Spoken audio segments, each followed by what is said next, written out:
Olá, Cassiano Bittencourt, pelo Compondo a Tese. Toda sexta-feira nós temos o Compondo a Tese aqui no canal, comentando justamente o que teve de mais relevante durante a semana. A semana teve um feriado no meio, foi mais tranquila, tá sem aí grandes acontecimentos. A gente teve decisão de juros e tal, mais nada muito fora, muito longe do esperado. Então aqui embaixo na descrição desse vídeo, como sempre, a gente tem as notícias ali para quem quiser puxar e ler um pouco mais a fundo, o link para os podcasts também. Tá sempre bom começar com um disclaimer, o que eu falar aqui nada mais é do que a minha opinião sobre investimento, a forma como eu invisto não é, de qualquer forma, modo em geral, indicação de compra ou venda de qualquer ativo do mercado financeiro. Isso dito, começamos aí com o geral, né? O geral a gente tem o IBCBR subindo mais do que o esperado, ficando em 0,2% em abril, 2,5% se não me engano, nos últimos 12 meses, então ainda com alguma resiliência. A economia brasileira, obviamente reduzindo a velocidade, mas ainda assim resiliente. O Congresso ali mostrando descasamento, né, com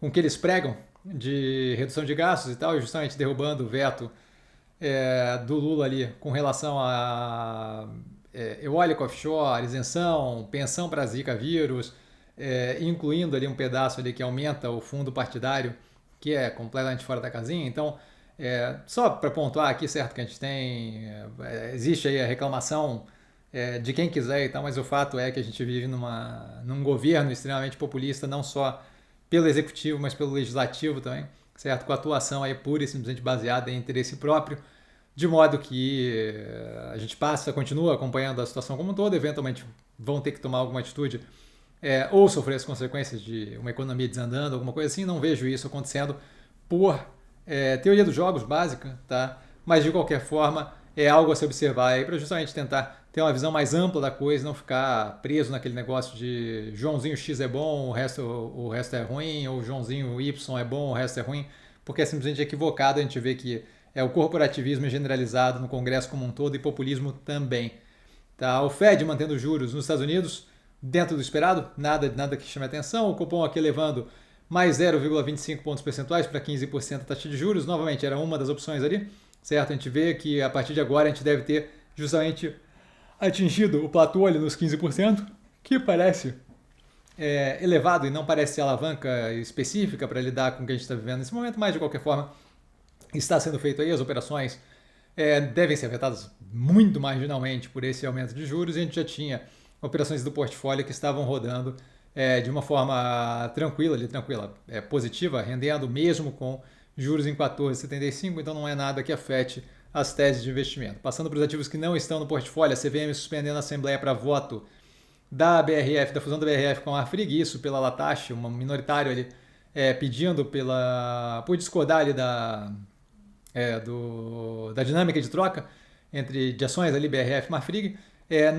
Envolvendo isso também a SALIC, a Saudi Arabia Livestock Investment Company, que tem participação na BRF e na Minerva, que é uma competidora, entrando em uma questão aí de como funciona para votar, para não votar, para não se desentender com nenhum dos ativos nos quais ela tem participação.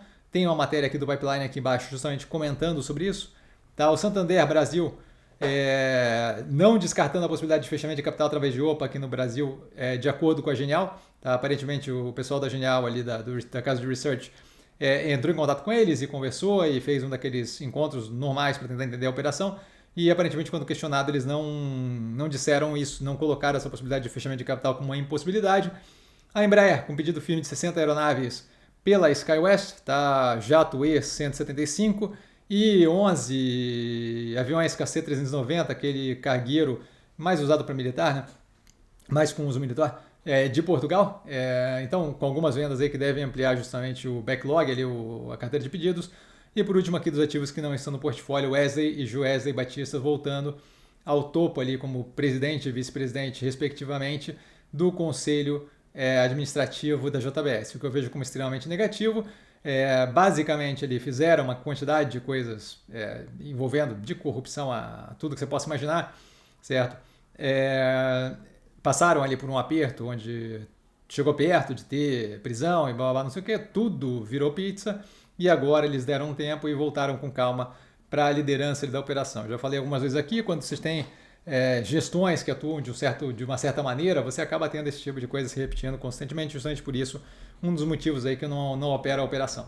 Passando aos ativos do portfólio, a Minerva anunciando a venda de uma planta no Uruguai por 48 milhões de dólares. É uma planta que deve justamente aliviar ali, tirar o peso da compra das plantas da Marfrig no Uruguai.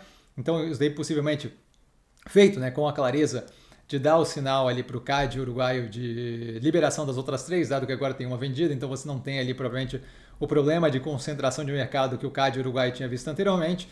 E por último aqui dos ativos do portfólio, a Log vendendo galpões aí com margem bruta de 34%, naquele esquema da atuação como desenvolvedora, 261 milhões de reais em 2 galpões vendidos, o que é bem positivo para a operação, a continuidade da atuação como desenvolvedora. Passando aos podcasts, a gente tem a CBN Política falando sobre a questão da BIM paralela, que entrou agora e indiciou um pessoal ali, né, incluindo Carlos Bolsonaro, Ramagem e tal, pelo uso da BIM para investigar aliados, inimigos, adversários, jornalistas e por aí vai. Estão falando aqui um pouco.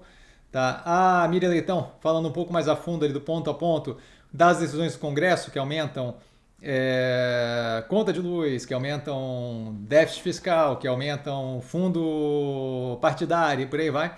Tá? Então, coisa com ela. O The Daily do New York Times sobre... E aí, 2 dias atrás, então tem algum tempo já, então agora a gente teve hoje, por exemplo, o Trump falando que tem 2 semanas para decidir se vai ou não vai atuar ali militarmente com questão ao Irã, mas aqui falando de onde é que estávamos com alguma explicação do cenário sobre se os Estados Unidos vão ou não vão entrar no conflito ali com o Irã no momento entre Irã e Israel. Né? Então, o nome aqui do episódio do The Daily do New York Times é Will the US Join Israel's War with Iran. Na sequência, CBN Política, aí falando especificamente do Congresso derrubando veto para aumento de gasto público com fundo partidário, que é simplesmente ultrajante, é absurdo, fora da casinha, certo? É tocar fogo em dinheiro com uma coisa que é completamente self-serving, é completamente egoísta e não tem virtualmente nenhuma utilidade, especialmente nos níveis de valor que tem agora com o gasto que a gente tem, podendo ser usado para qualquer outra coisa, aquilo ali está na casa dos bilhões, é fora da casinha.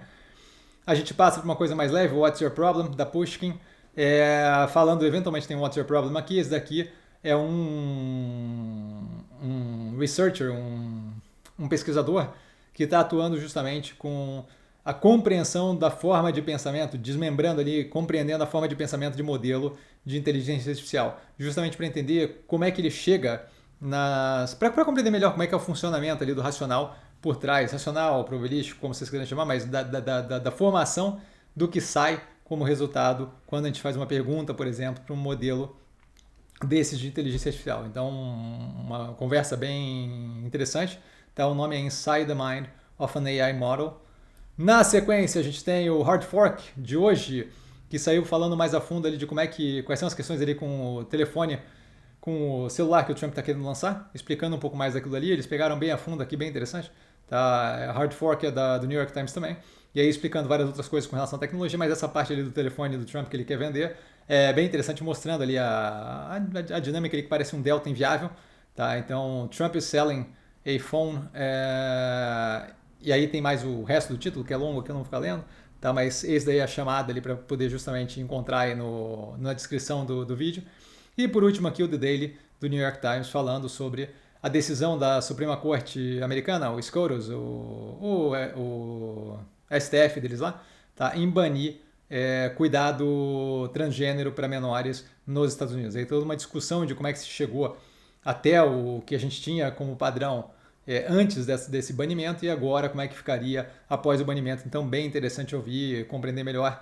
Já tinha trazido semana passada ou retrasada alguma coisa do gênero aqui, sobre o início das pesquisas, de como é que se desenvolveu os tratamentos que a gente tem hoje, e aqui falando justamente sobre o banimento de cuidado transgênero para menores de idade. Por hoje, ficamos por aqui, precisando de mim, tô sempre no Insta, @investircomsim, só ir lá falar comigo, não trago a pessoa amada, mas tô sempre lá tirando dúvida, e vale lembrar que quem aprende a pensar bolsa opera como um mero detalhe. Um grande beijo a todo mundo, e nos vemos possivelmente no final de semana, possivelmente com análise. Tá? Valeu, galera, beijão!